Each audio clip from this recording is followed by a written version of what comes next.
Welcome to another Glenbrook Podcast, and I'm delighted to be sat with Richard Walker OBE, who is the Executive Chairman of Iceland Frozen Foods, or Iceland as it's known now.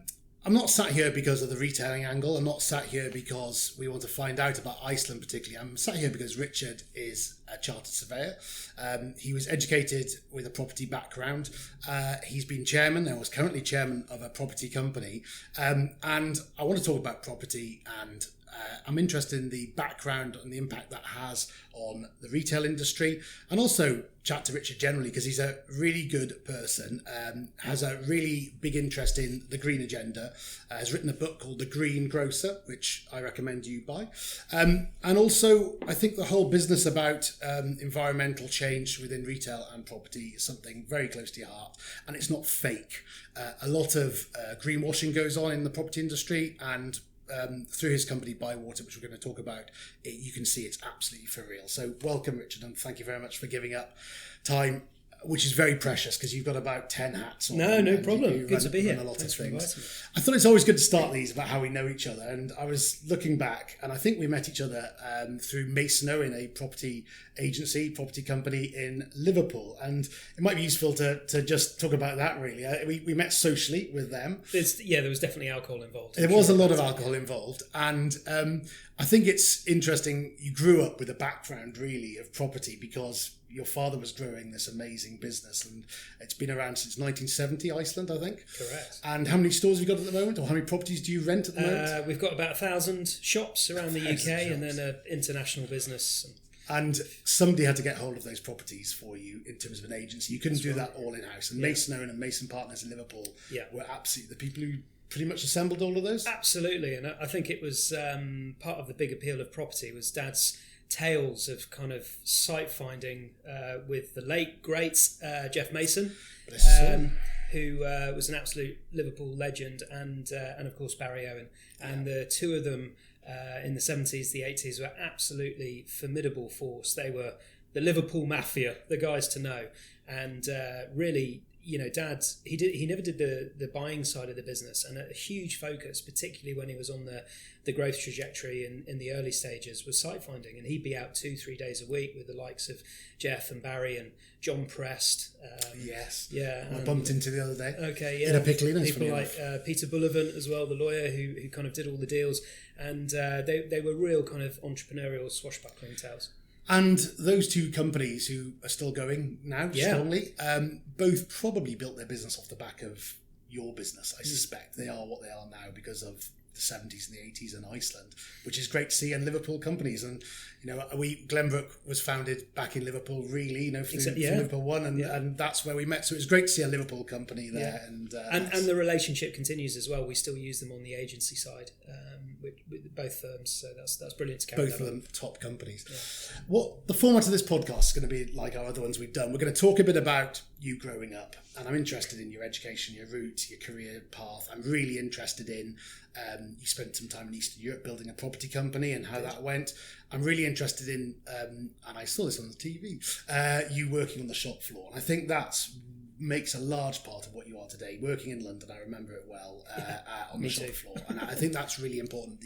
You weren't given effectively a silver spoon. You learned and came from the bottom. I want to talk about Iceland and property and where it fits in Iceland today. I would like to go into detail in Bywater, this property company you're chairman of, and understand, is it really green, which it absolutely is. And I'd like to talk about that and why it is green company. And I'm going to touch on politics because that's what everybody, if they Google your name, they'll see that you've dabbled and continue to dabble in politics. Hopefully do more than dabble, I hope one day.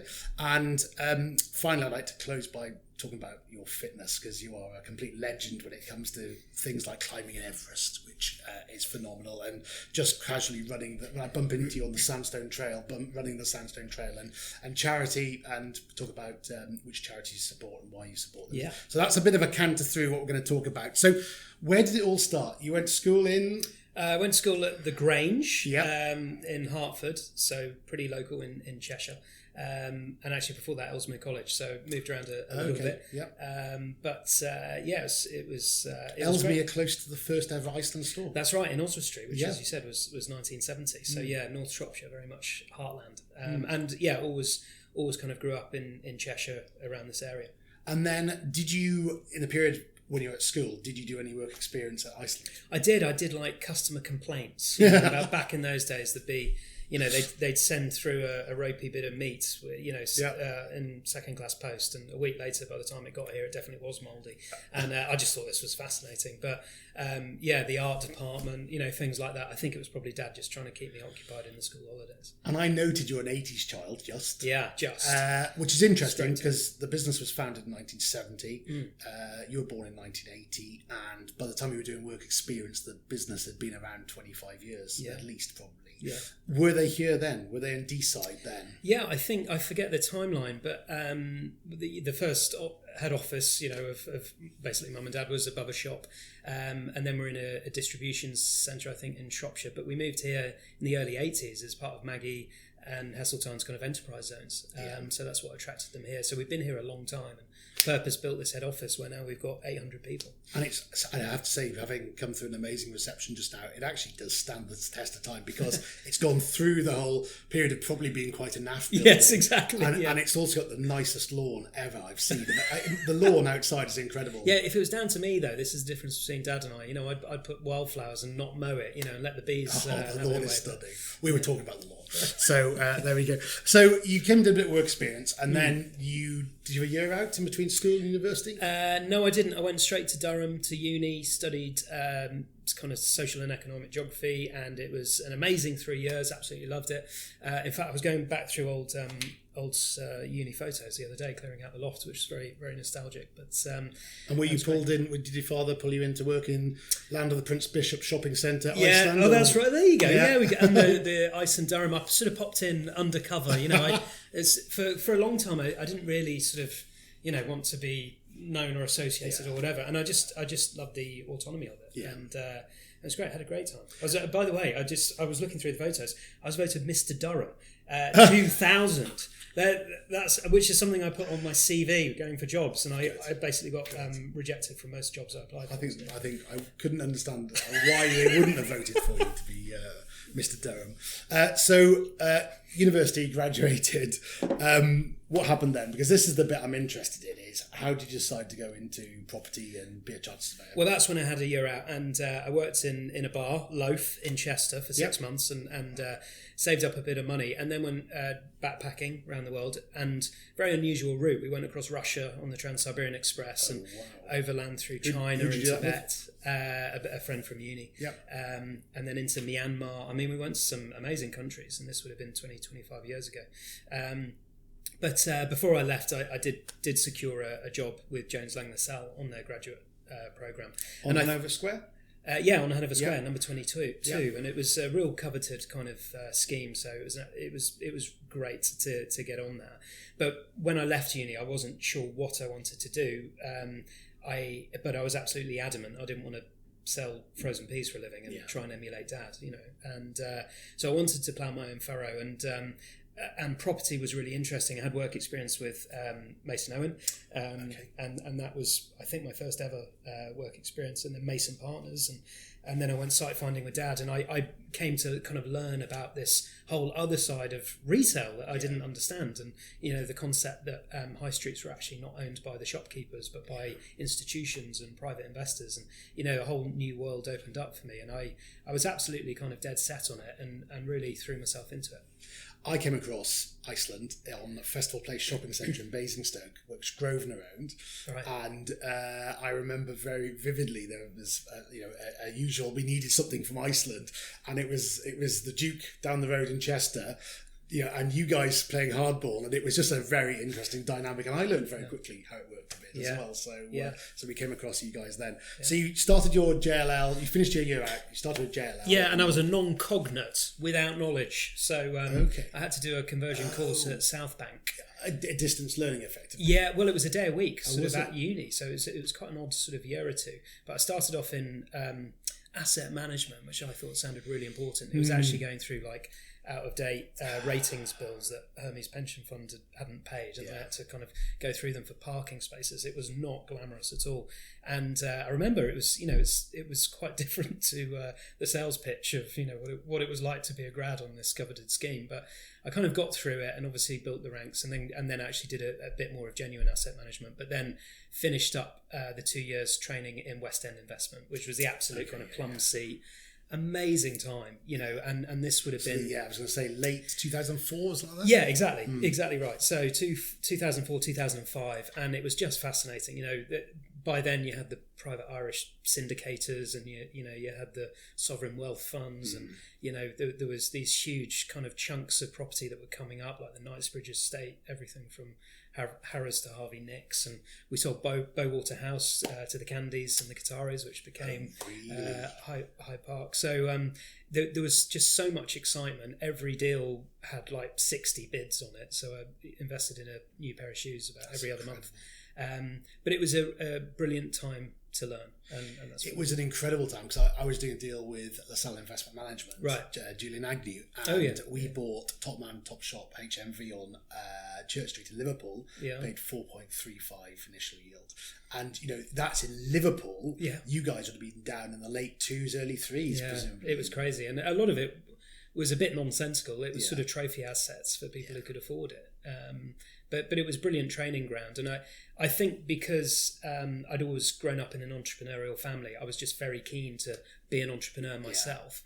But it was just very clear to me that I was not going to get even a toe in the door in the West End of London. I had to look further afield and go to other places. A very good segue. So did you do 4 years then, JLL? 2 and then 2? Yeah, something like that. Yeah, so 4 years there. And then what happened? Because this is the really interesting bit. There's quite a bit on this, I think. Yeah, well, I spoke to Tony Gallagher, the Midlands property developer, and he's still going strong, larger than life character, absolutely brilliant guy. And at that point, I was going to go with JLL to New York, to go there. And this was all on the premise of like wanting to do my own thing. And I'll never forget, I'm going to do a terrible Birmingham accent now, but he said, what can you teach them about property? And he was so right, because Poland, this was 2004, 2005. They just joined the EU, largest economy in Europe, 40,000 people, size of Germany, very well educated. And actually he was looking at Eastern Europe, and it made me look at Eastern Europe. And then I got a transfer with Jones Lang from Hanover Square to Warsaw. Okay. I'd forgotten this bit. It's all coming back to me now. Yeah. So you went across with JLL to Warsaw. Yeah, and I spent 6 months a year with JLL out there, and I think they were a bit disappointed because they'd sort of invested in me to go out there. That after 9 months, I'd found my first deal, which was a residential kind of forward funding deal, and I just felt ready to pull the trigger. So I resigned and set up what was then Ethel Austin Poland. Oh, no, this is really... and again, this comes back to me. So just explain the Ethel Austin. So circular... Yeah, Ethel Austin was obviously a big retailer, specialising in late middle-aged women's clothing. Yeah. And but Ron Austin, the founder, had developed this huge property company on the side, which was basically done by Barry Owen. And those two worked side by side for years and created this huge property business. Ethel Austin Properties was a big property private propco in Liverpool, but they were keen on Eastern Europe, and we sort of got backing from them, and that was initially what gave me the boost for the first deal. I see. I'd forgotten about that. And Ethel Austin Properties was built on debt in the end, wasn't it? Yeah. Very sadly, and then they basically imploded. Yeah, which was very sad. And then the Eastern European bit. Then, so you did your first forward-funded deal on a residential scheme. How big was that? I should remember. Do you know? I can't even remember. It was about 5 million euros. Okay, yeah. So it wasn't small then. No, it wasn't small, and very difficult. Like probably local, 50 odd apartments, something like that. Yeah, and but our sweet spot was, I always said, it was above the affordability of the local businessman or woman and below the radar of the average fund manager. And if it's more than an hour from an airport, they wouldn't kind of... I think I get the sweet spot. So basically you've got more product in there which you can dive on quicker than a fund could, and not the average street person on the street. So So you did the Resi deal, and what was the next deal? You're totally testing my memory now. But retail? we did retail? Yeah, we did a bit of kind of local strip malls and retail, some regional offices. We then developed a joint venture with Lehman Brothers.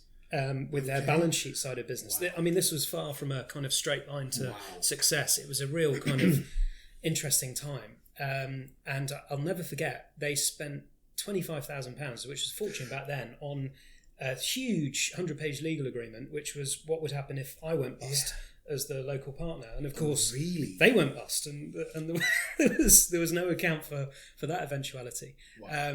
So we extracted ourselves pretty quickly from that because we hadn't actually done too much with them. Interesting.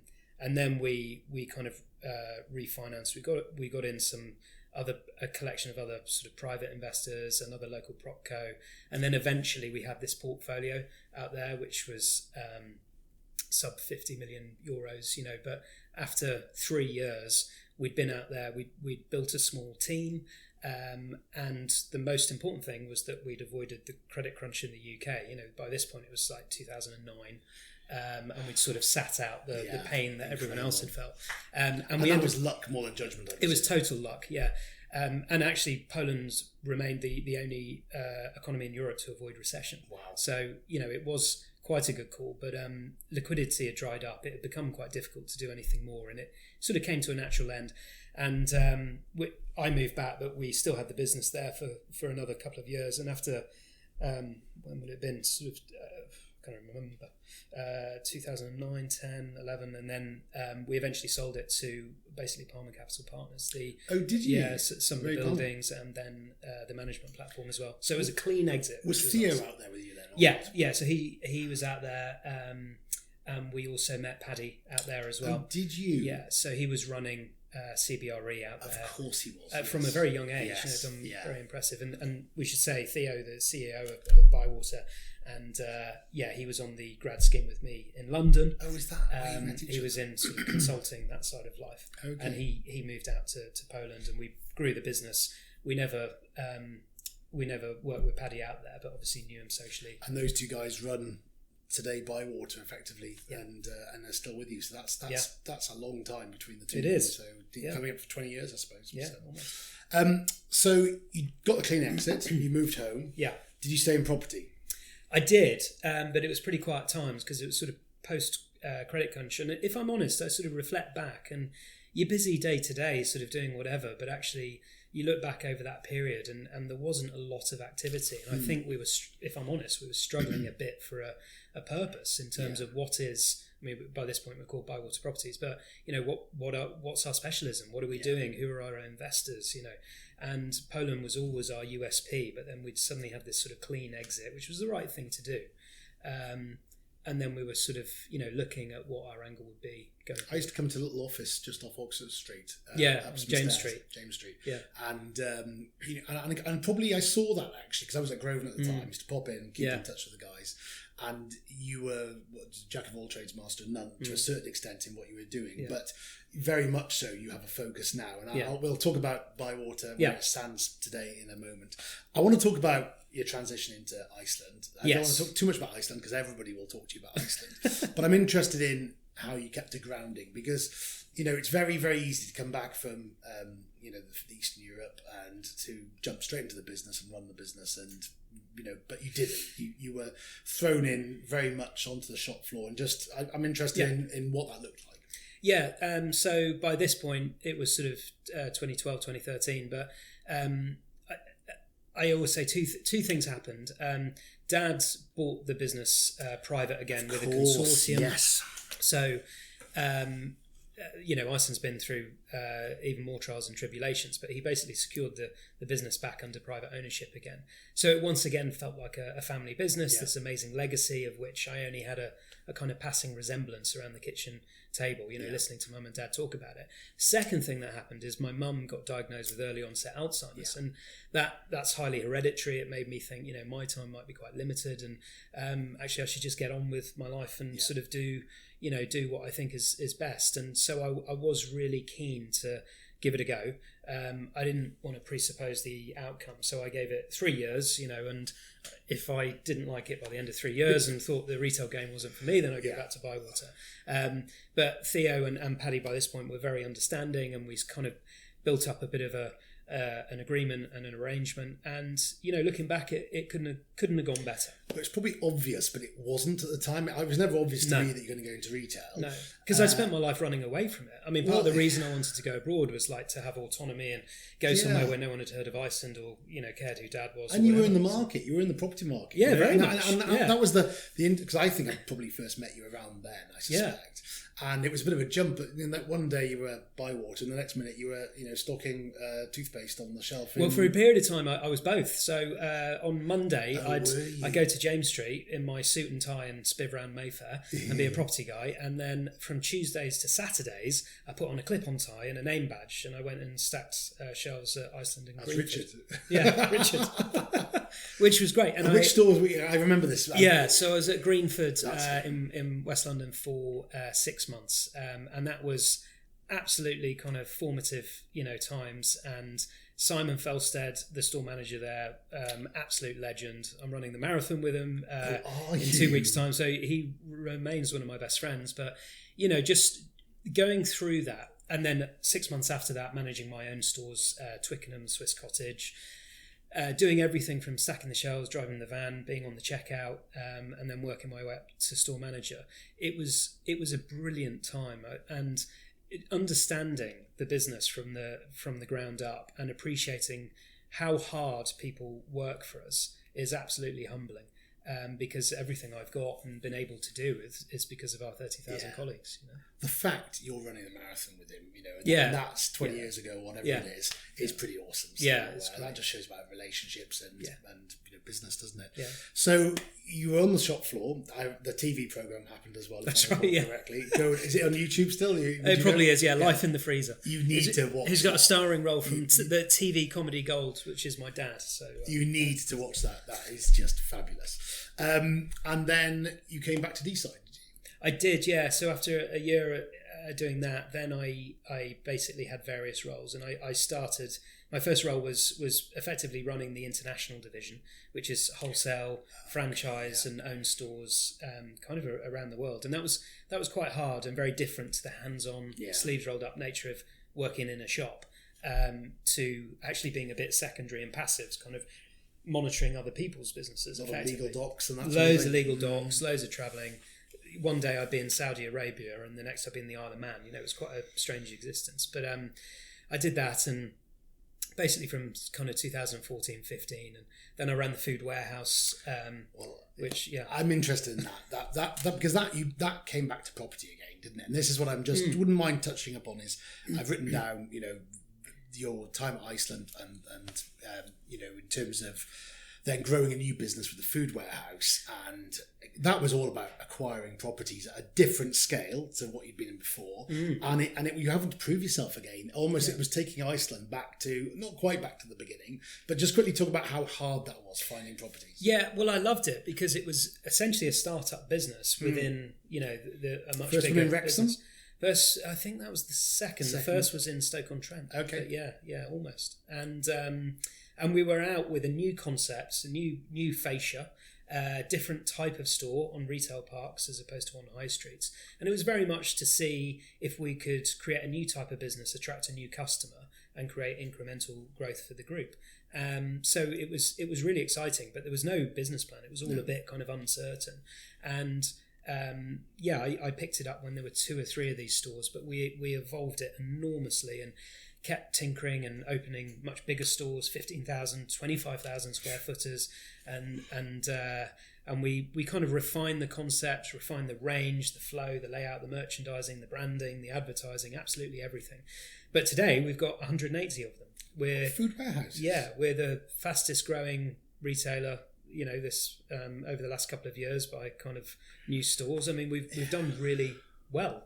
The bit I was always interested, because I think we talked about it once or twice, was you were trying to look at Costco and you were trying to look at your existing stores and try and fit somewhere in between at a comfortable medium. Yeah.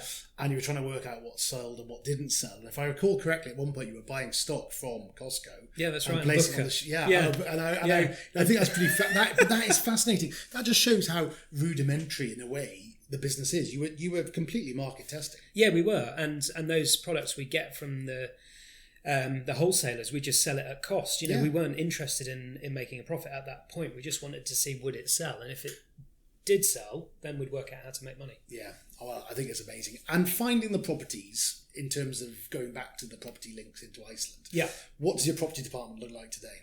Well, we did have an absolute legend guy called Tim Yates, who was kind of the property acquisitions director. He was here for years and years.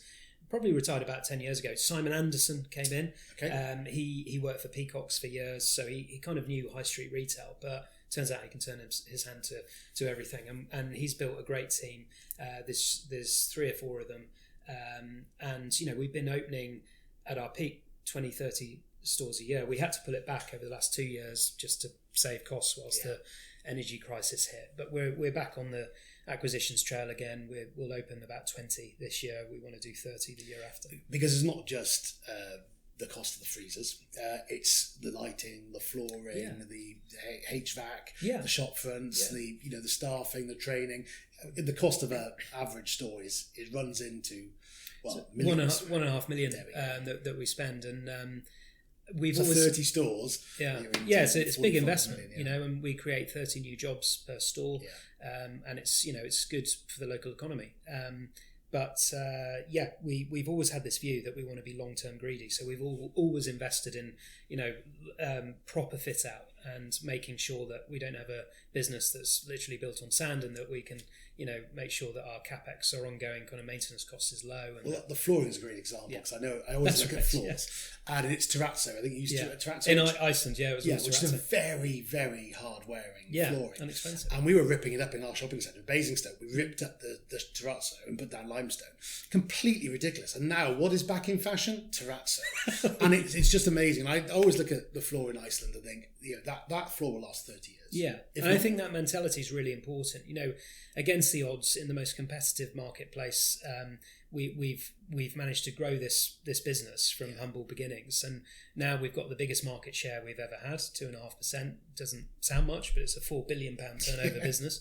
And we're part of the reason we've done that is this mentality of being long-term greedy. We've always invested in the best possible kit and equipment and properties, and we've always bought the best trucks and vans, and it sort of goes for everything we do. Yeah, absolutely, and that comes through. And actually, the point about short-term investment and good quality for long-term return, you can see that in the businesses today. So Bywater today, just talk about Bywater. So Bywater is still going really strong. Much better since I left. And I'm interested because I do follow it. And Paddy and Theo are friends, and I don't chat to them too much because we're not in the same markets. But occasionally I read about you guys and doing amazing things. And the one thing that came through, and it sort of links into the book, which we spoke about, is that you genuinely are trying to make a difference about environmental improvements, green buildings. Just where did that come from? How has it manifested itself, and what does it look like today? Yeah. Well, what was interesting, from at the start of 2018 in Iceland, I pledged that we'd try and eliminate plastic from our own label packaging. And I said we'd do it by 2023. We haven't quite got there. Things got in the way, but we've reduced it by over 50%, the tonnage. Amazing effort. And the way we've done that is through tree-based technologies, carton board, wood, paper, that sort of thing. And I started to learn more and more about trees. I went to Finland to store at Enzo, who are this massive kind of milling company. They've got vast forests all over Europe, all around the world actually, and started to learn more about the applications of timber technologies. at the same time, Bywater had bought a site, the old Costa Roastery site, as you go in the train into Waterloo. And we were looking for a change of use into office. Was that the Costa Roastery you could always smell? You could actually smell exactly. coffee roasting. Yeah. Oh, you bought that? Yeah. I didn't know that. Yeah, that's the Paradise scheme. So we're looking for change of use, and in a non-core location, what can we do that gives a real USP? Yeah. And the two kind of things came perfectly together because, of course, timber frame technology is a really important part of the solution as we're looking to decarbonise the construction sector. Yeah. Rightly, people have focused on carbon in use, more energy efficient lighting and AC and stuff, but actually carbon in build is the vast majority of emissions that a building is responsible for, and steel and concrete are terrible in terms of carbon. So on the continent and in other places around the world, mass timber technology is much more kind of au fait and normalised, but here, for whatever reason, it just isn't. And so it was a very bold call, but something that obviously myself, with our packaging background in Iceland, I was very supportive of. But it was totally down to Theo, especially to Paddy as well. They really pushed this, and now we're on site. I mean, it's not been easy getting planning and insurance and finance and everything else. Insurance is very interesting because everything's against you with timber. Yeah. Insurance, fire regs. Yeah. And there's a couple of buildings in Manchester that have got permission for timber frame for residential. Okay. Yeah. They're unbuildable. They're not viable financially, but also the fire regs that are coming in all the time are beating them on the head. So it's mega difficult. So the fact and whereabouts that project it is, but being kind of first is always difficult, and we've stuck with it. We've found a way through. Now we've got, I think it's the largest in build at the moment. It's 65,000 square foot. Oh, is it really? So it's quite a big thing, and we'll be how many stories? PCing it. It's 6 in total. We'll be PCing it end of next year. Wow, well that's going to be big news when that comes to market. So. Yeah. And Manchester, you had an office scheme in Manchester as well, which was pretty unique. It was in the Northern Quarter. It was a really interesting building. Yes, so that was before the pure focus on timber. Yeah. But we refurbished that. And we've done quite a few kind of different deals. I mean, I think it was a really interesting building because the way you did public art on the building. Yeah, that's right. It was a really remarkable building. It was brave, and it's been a busy building in the sense of occupied, and you've traded that onwards, I think, now in terms of reinvested elsewhere. So you're pretty active in workspace, which I think is one of the most challenging parts of the sector at the moment, isn't it? Yeah, exactly, and certainly has been through the pandemic, but I think we've come through it now in a really interesting place. Last year we signed a merger effectively with Sumitomo Forestry Corporation in Japan. So they're a $7 billion property company, and they specialise in timber frames. They're the 7th largest house builder in the US. They're one of the biggest in Australia. And we're their exclusive European partner. Incredible. So they're providing the funding. And how did you find them? Well, they found us. I think it was through Knight Frank. Interesting. They found us based off that Paradise scheme, but now we've actually created a business together, and it's a really good relationship. The Japanese kind of mentality and culture, they see a lot of similarities culturally in Bywater because. Like Iceland, Bywater want to be long-term greedy, invest in the absolute kind of, create the best possible workspaces and buildings. Yeah. And in terms of residential, I see you've had a recent hire. Yes, we have. Yeah, Harry. And what's your aspirations on residential? Well, we'll find out. But we're obviously looking at PRS and ambitious. Yeah, exactly, absolutely, and it's something Sumitomo are very, very keen for us to do. So we will certainly not be exclusive on offices. So is Bywater where you thought it would be all those years ago? Have you reached where you wanted to be, or do you think this is just a start? Because that's what it feels like to me. Yeah, you've achieved really interesting things. Yeah, but it almost feels like you've spent a lot of time being patient, thinking about the future. Yeah, it's not come easy. It's been a very, very long road, but I think we're very well positioned now. We've got a fantastic partner with Sumitomo, and we've built a great team, and as you've seen, we've invested heavily in it over the last year or so. But yeah, I think the future is very bright for them. But obviously, it's challenging times in property, as it always is, as we know. So let's stop talking about property let's stop talking about retail for a moment. If you Google your name, as we did in the Costa Coffee or the Starbucks up the road, preparing for this, your political aspirations and your political conflicts and ambitions come through really strongly. And this is where we see you on Question Time quite regularly on the TV.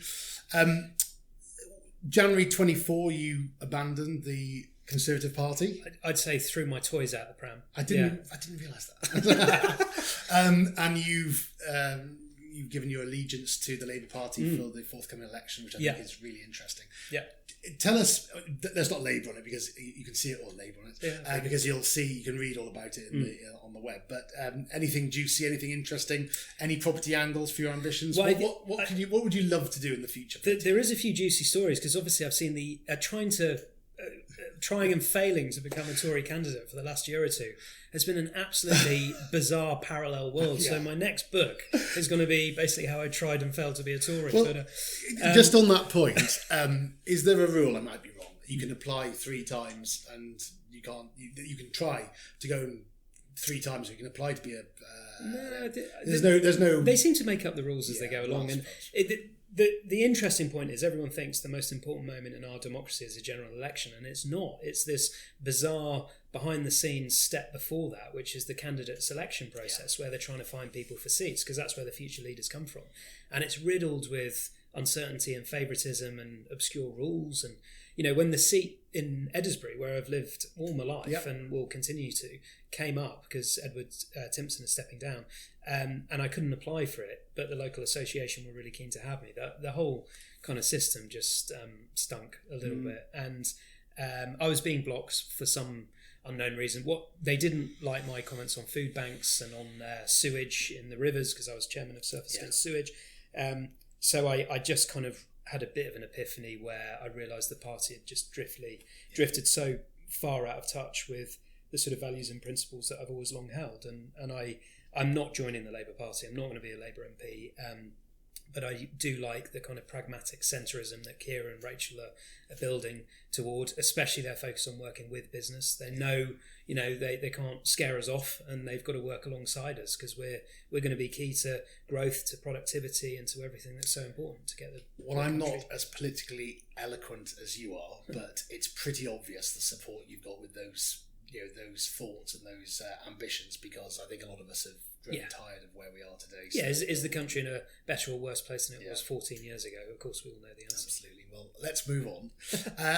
I'm going to end really by talking about you and your family, and I'm really interested in these amazing achievements you've done physically, personally, outside of Iceland. I wouldn't mind just talking about your mum a little bit and the charity. I think it's really interesting. And let's start by talking. Let's talk about your mum, because you touched upon. How long ago did the Alzheimer's set in terms of? I think she was diagnosed in 2010. 2010. So, and she was only 62 at the time, but probably hadn't been right for a couple of years. Incredible. So obviously, it was a big blow, and I was still quite young at the time, in my 20s. So it was devastating, because obviously, she thought of the name Iceland and very much had been alongside Dad as he built up this amazing business. And yet, by the time they were old enough to kind of enjoy the fruits of it, they couldn't really. And I've seen, your fundraising on the tills at Iceland for Alzheimer's. Yeah. Talk about what you've done for Alzheimer's, because that's huge. I mean, the biggest one. Yeah. It's a cliche. What's the biggest one? Well, Everest last year. Climbing Everest. That's phenomenal. And actually, the story of Everest for me started just after Mum was diagnosed. Dad and I were exactly the sort of people you hear about that have no business being on the mountain. I think we climbed more Vamai as training, and probably Kilimanjaro, and that was it. But Mum had been diagnosed. We wanted to do something big, and we joined Sir David Hempelman Adams's expedition to the north side of Everest in Tibet, and we said we'd get to the North Col, which is at 7,000 metres, which we did. Incredible, really, for 2 novices. But I got to the North Col, and we raised £1 million then, and that was for Alzheimer's Research UK. And I saw the route to the summit, and I knew it was within reach, but My wife told me the day before I left that she was pregnant, and I promised I'd come home safe, so I turned around and came back. But it always kind of ate away at me, and I knew I'd have to go back. So Mum passed away in 2021, and the opportunity came up to climb Everest again, and it felt like kind of completing the circle. So this time was very different. It was a mass team of Sherpas last time round, with Dad, who even took his own personal toilet up the mountain, and it was pretty big expedition. This time last year was fast and light. There was only 2 of us, myself and Kenton Cool, really, plus a Sherpa called Dorji, and we aimed to do it within a month, door to door.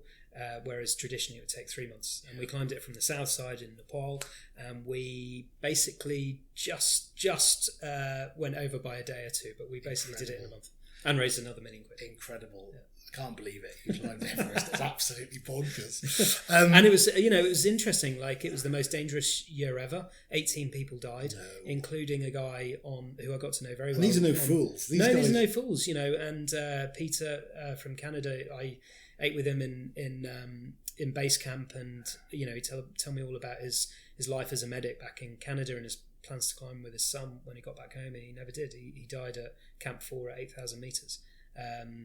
But it was pulmonary edema. So he, it was very sad. He was one of 18 to die, and there is a madness to it.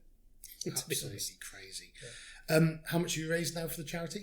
Well, through our charitable foundation, we've now given, I think, over £12 million to Alzheimer's.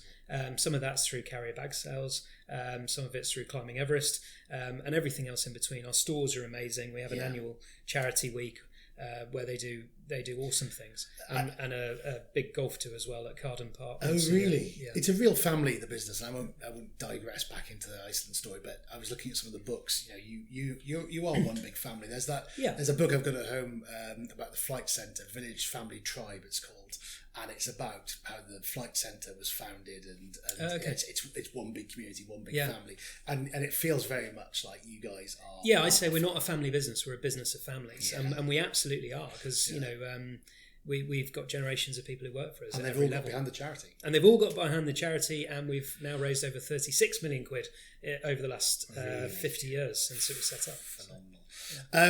I was looking else. You're doing the London Marathon in 2 weeks' time. Yeah, with Simon. So we'll support you on that. Oh, so excellent! Thank you very much. Yeah. And your ambitions then for the future, physically. What have you got planned for the future? You must have something eating away at you in your head. Well, I said when I came back from Everest, it's a bit hard when you stood on top of the world and you kind of look down and you get back safely and you think, what on earth is next? So. I said to my wife, don't worry, there's no more dangerous climbing expeditions at all.